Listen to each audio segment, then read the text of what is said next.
Journalist ఏదో నాకు తోచిన విధంగా రాజకీయ పుస్తకాలు రాశాను అంతవరకే తప్ప మరి మన మిత్రులు ప్రతాప్ గారు కానీ శేషు గారు కానీ మీరంతా పొగిడినట్లు అంత గొప్పవాడిని ఏం కాదు. అలాగే ఇక్కడ కూర్చున్న వాళ్ళంతా నిజానికి గొప్పవాళ్ళు.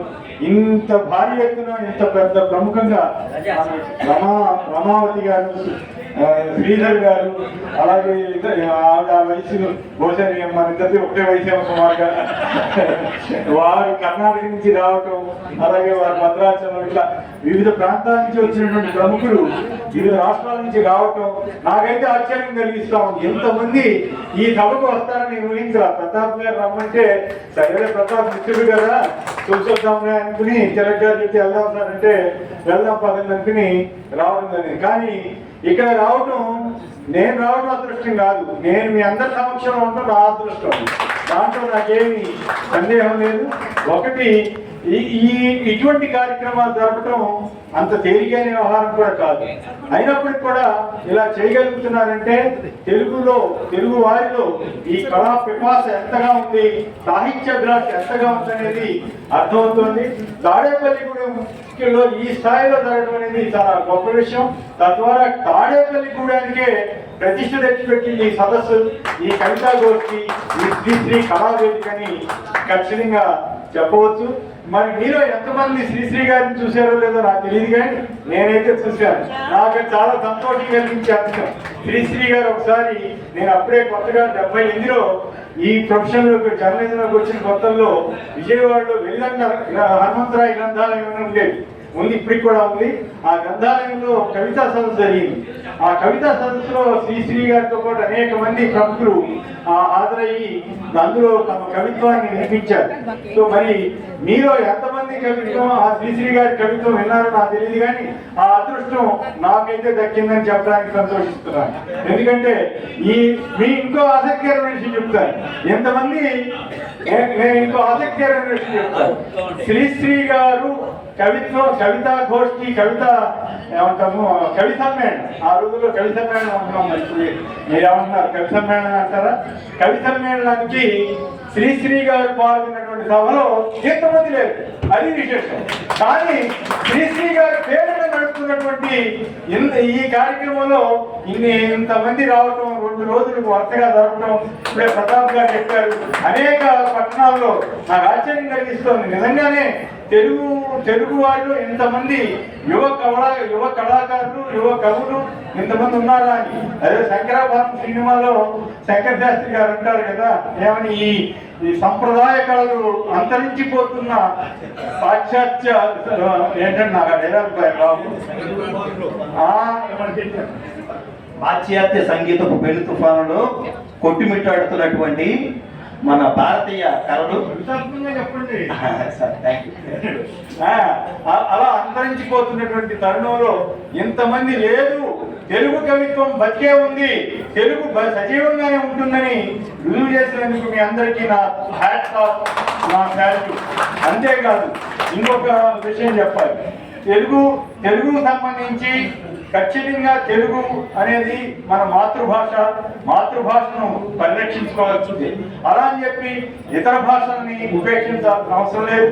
జాతీయ స్థాయిలో, అంతర్జాతీయ స్థాయిలో ఉన్న పోటీని, మన పిల్లల్ని పైకి తీసుకురావడంలో ఉన్న అన్ని విషయాల్ని దృష్టిలో ఉంచుకుని ఇతర భాషలు కూడా నేర్చుకోవాలి.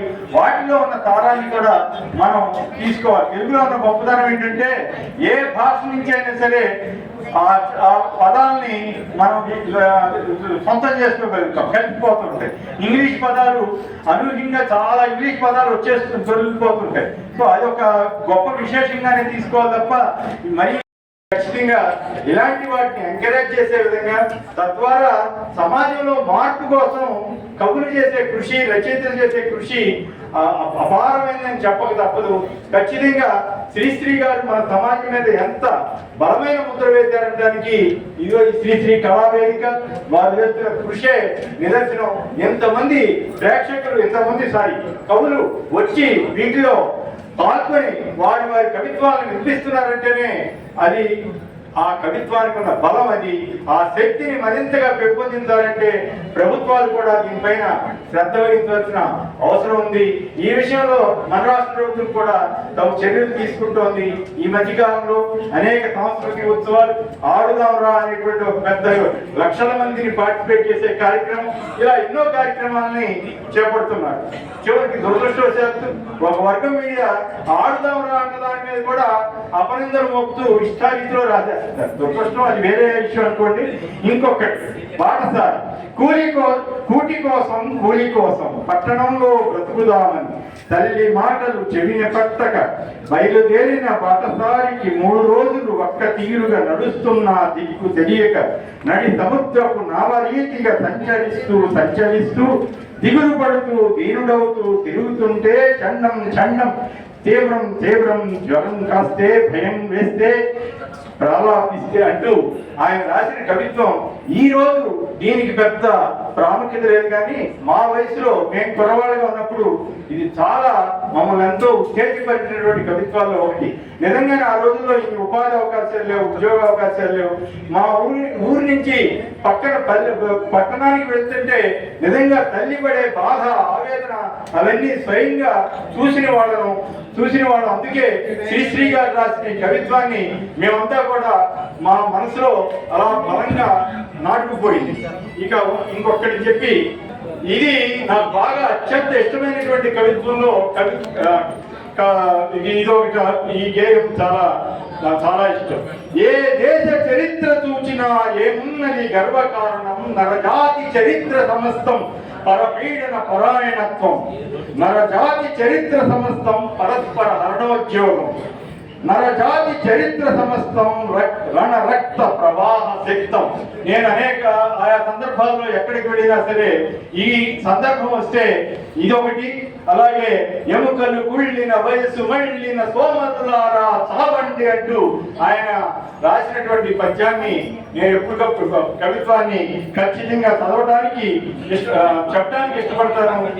అలాగే ఇంకా కొన్ని మధ్యలో కొన్ని ఇంట్రెస్టింగ్ ఏంటంటే చెంగీజ్ ఖాన్, తామర్లే, నాదిర్ షా, గోధిని, గజని, ఘోరి, సికిందర్ ఎవడైతే ఒక్కొక్కడు మహాహంతకుడు అంటూ ఆయన రాసిన కవిత్వం అద్భుతంగా ఉంటుంది. అది చిరకాలం జరిగిన మోసం, బలవంతుల దౌర్జన్యాలు, ధనవంతుల పన్నాగాలు ఇకపై చెల్లవు. ఒక వ్యక్తిని మరో వ్యక్తి, ఒక జాతిని మరొక జాతి పీడించే సాంఘిక ధర్మం ఇకపై సాగుతుందా? అయిపోయిందా? సాగుతోందా? ఎవరు ఏంటి వింటలేదా? నేను అవసరం చెప్తున్నానా? ఆగిందా? ఆగలేదు. ఇప్పటికి కూడా శ్రీశ్రీ గారు ఏవైతే రాశారో అదంతా కూడా ఇప్పటికీ ఆ సమస్యలు అలాగే. ఈ సాహిత్యంలో నేను ఒక సంగతి చెప్పదచ్చాను. నేను కవిగా, ఇది మీకు గుర్తుందో లేదో, భారత మాజీ ప్రధాని వాజ్పేయి గారు ఒకసారి పార్లమెంట్ లో మై గీత్ గాతా నహీ హూ అంటూ, అంటే నేను తప్పు చెప్పుకుంటే పదంలో ఏమైనా తప్పు దొరికితే క్షమించండి, నేను కవిని కాను అంటూ ఒక అద్భుతమైనటువంటి కవిత్వాన్ని చెప్పాడు. ఆయన చాలా గొప్ప రచయిత, గొప్ప కవి. ఆయనలో ఎంతో కవితాత్మ ఉంది. నేను కవిని కాదు, కానీ కవిత్వాన్ని ఆస్వాదించగలను. కవిత్వం మీద నాకు చాలా ఆసక్తి ఉంది, కానీ నేను కవిత్వం చెప్పలేను. నా లైన్ ఆఫ్ ఎక్స్పర్టైజ్ కానీ లేదా ఇంకోటి అది భిన్నమైంది, కానీ నేను ఎంజాయ్ చేయగలను. ఉదాహరణకి అనేక సార్లు నా డిబేట్లోకి ఎవరైనా కవులు కానీ కవితాత్మక ధోరణి ఉన్న వాళ్ళు వస్తే ఖచ్చితంగా వాళ్ళతోటి కవిత్వం చెప్పించడమో, శ్లోకాలు చెప్పించడమో. ఉదాహరణకి లక్ష్మీపార్వతి గారు వచ్చారా, లేకపోతే విజయబాబు గారిని, తెలుగు భాషా సంఘం అధ్యక్షుడు వచ్చిన తెరకపల్లి రవి గారిని, వాళ్ళందరికీ సాహిత్యం మీద పట్టుంది. కానీ సాహిత్యాన్ని వినగలిగిన ఈ స్వభావం నాకుంది. కాబట్టి ఆ రసస్ఫూర్తి కూడా చాలా అవసరం. దాన్ని పెంపొందించుకోవాలంటే సామాన్య జనానికి కూడా ఈ కవిత్వాన్ని అందుబాటులో తీసుకురావాలి. దీంట్లో ఉన్న మాధుర్యాన్ని వారికి తెలియజెప్పే విధంగా ప్రతాప్ గారు వీళ్ళంతా చేస్తున్న కృషిని అభినందించాల్సి ఉంది. ఈ సందర్భంగా నేను మీరు నమ్ముతారో లేదో కానీ ఈ పుస్తకం నా దగ్గర ఎప్పుడూ ఉంటుంది. నా కవిత్వం రాదు కానీ ఈ పుస్తకాన్ని నేను నా ల్యాప్టాప్ బ్యాగ్లో పెట్టుకుని తిరుగుతుంటాను. ఒకసారి పోయిందంటే రెండోసారి కూడా కొనుక్కుంటుంటాను. అయితే ఇందులో ఉంటుంది బహుశా మరి మీరు ఎంతమంది ఇప్పుడు వాడారో లేదో కానీ నేను ఒక రెండు చదివి నా ప్రసంగాన్ని మరో ప్రపంచం పిలిచింది, పదండి ముందుకు, పదండి త్రోసుకు, పోదాం పైకి, కథం దొక్కుతూ, పదం పాడుతూ, హృదంతరాళం గర్జిస్తూ, పదండి పోదాం. వినపడలేదా మరో ప్రపంచపు జలపాతం అంటారు మహాకవి శ్రీశ్రీ. అందుకే మహాకవి గారు. నేను సైతం ప్రపంచాగ్నికి సమిధన ఒక్కటి ఆహుతించాను, నేను సైతం విశ్వ దృష్టికి అశ్రు ఒక్కటి ధారబోసాను, నేను సైతం భువన ఘోషకు వెర్రి గొంతుక విచ్చి మోసా అంటే కొన్ని గ్రాంధిక పదాలు కూడా కనపడతాయి ఈ కవిత్వంలో. కానీ మాబోటి వాళ్ళం వాడుక భాషలోనే, మా వాడుక భాష బాగా పరిచయం వాడుక భాషతోటే మేము చదువుకున్నాం జర్నలిజంలో కానీ ఇతరత్ర కానీ.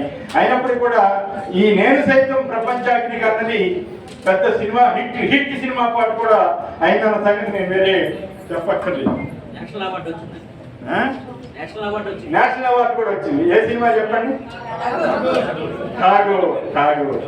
నిజానికి రాజకీయ నాయకులు ఇలాంటి కవితా సమ్మేళనానికి వచ్చి వీటిని ఆస్వాదిస్తే వాళ్ళలో చాలా మార్పు వచ్చే అవకాశం ఉంటుంది. కానీ బట్ వాళ్ళకి తీరుకుంటది కాబట్టి స్వరూపం మారింది తప్ప సమస్య పూర్తిగా తీరిందని నేను అనుకోవటం లేదు. ఇతిహాసపు చీకటి కోణం అట్టడుగున పడి కాన్పించని కథలన్నీ కావాలి ఇప్పుడు, దాచేస్తే దాగని సత్యం నైలు ఉన్నది నాగరికతలో సామాన్యుని జీవనమెట్టిది, తాజ్మహల్ నిర్మాణానికి రాళ్ళెత్తిన కూలీలెవ్వరు, సామ్రాజ్యపు దండయాత్రలో సామాన్యుల సాహసమెట్టిది, ప్రభువెక్కిన పల్లకి కాదోయ్ అది మోసిన బోయిలెవ్వరోయ్. ఈ చరణం అద్భుతమైనటువంటి రీతిలో ఇది దేశ రాష్ట్రం తెలుగు ప్రజలందరినీ కదిలించినటువంటి గేయంగా నేను భావిస్తాను. ఎందుకంటే సామ్రాజ్యపు దండయాత్రలో సామాన్యుల సాహసం ఎట్టిది. నిజంగానే యుద్ధాలు జరిగినప్పుడు సామాన్య సిపాయిలు చేసే సాహసాలకి అంతులేని విలువ ఉంటుంది. అది దాని విలువ కట్టలేనిది. అలాగే ప్రభువెక్కిన పల్లకి కాదోయ్ అది మోసిన బోయిలెవరు అంటాడు. అని నిజంగా ఇది మనని గుండెల్ని తడిమేటువంటిది అన్నమాట. ఈ చివరిగా ఒక మాట శ్రీశ్రీ గారి కవిత్వం గురించి చలం గారు ఒక అద్భుతమైనటువంటి వ్యాఖ్య చేశారు. సరే, కృష్ణశాస్త్రి గారి గురించి, కృష్ణశాస్త్రి గారి కవిత్వానికి ఈయనకి ఉన్న తేడాను కూడా ఆయన వివరించారు. కృష్ణశాస్త్రి గారి కవిత్వం ప్రపంచానికి బాధ అయితే ప్రపంచం బాధ శ్రీశ్రీ గారి బాధ అని అంటాడు. యోగ్యత చివరిలో ఒక మాట అంటాడు, ఎలాంటి వాడు ఈ కవిత్వం చదవాలంటే, ఎంత ధైర్యం ఉంటే ఈ కవిత్వం చదవాలంటే ఆయన అంటాడు, రాబందుల రెక్కల తప్పుడు పయోధర ప్రచండ ఘోషం జంఝానుల నాకు ఇప్పుడు పదాలు కూడా తిరిగి సాగు ఏమనుకోమా, షడ్జధ్వానం విని తట్టుకోగల చాలా ఉంటే ఈ పుస్తకం చదవండి అంటారు. కానీ నాకు మా మిత్రుడికి మా చిన్న వయసులో ఈ మహాప్రస్థానం గొప్పదని నేను వాదించేవాడిని. ఏమి నీకేం అర్థమైందా అని అడిగేవాడు ఆయన. ఆయా సందర్భాల్లో నేను నా వాదన వినిపిస్తుండేవాడిని. కానీ ఆయన దీన్ని వ్యతిరేకిస్తుండేవాడు. ఆ రోజు ఇప్పుడు 50 ఏళ్ల క్రితం జరిగిన ఘట్టం నేను ఇప్పటికీ గుర్తుంచుకున్నానంటే అది శ్రీశ్రీ కవిత్వంలో ఉన్నటువంటి పటత్వం, గొప్పదనం. ఖచ్చితంగా ఇది సామాన్యుల కోసం, పేద ప్రజల కోసం రాసినటువంటి అంటే ప్రజల కోసం రాసినటువంటి నిఖార్సైన కవిత్వం మహాప్రస్థానం. ఆ కవిత్వాన్ని మనం ఇది అజరామరం అంటారు కదా, అజరామరం వంటిది ఎప్పటికీ కూడా ఇది మన మధ్య శ్రీశ్రీ ఉంటారు. శ్రీశ్రీ అన్న ఆయన ఎప్పటికీ మనం మర్చిపోలేని మహా గొప్ప వ్యక్తి. నాకు ఈ అవకాశం ఇచ్చినందుకు మీలో చాలా మంది చూసుండకపోవచ్చు, నేను చూశానని గర్వంగా చెప్పగలుగుతున్నాను, సంతోషంగా చెప్తున్నాను. శ్రీశ్రీ గారిని చూశాను, శ్రీశ్రీ గారి కవిత్వం విన్నాను, అలాగా ఆ కవి సమ్మేళనంలో పార్టిసిపేట్ చేశాను. అలాంటి అదృష్టం బహుశా ఇంకెవరు ఉన్నారు ఇక్కడ చూసిన వాళ్ళు? ఆయన ఎవరు ఉన్నారు? చెప్పండి, మీ అనుభూతి చెప్పండి, రండి. మీకే అభ్యంతరాలు ఒక్క నిమిషం వారి అనుభూతి చెప్పండి. వారి అనుభూతి, మీ అనుభూతి కూడా చెప్తే నేను పంచుకున్నట్లు అవుతుంది.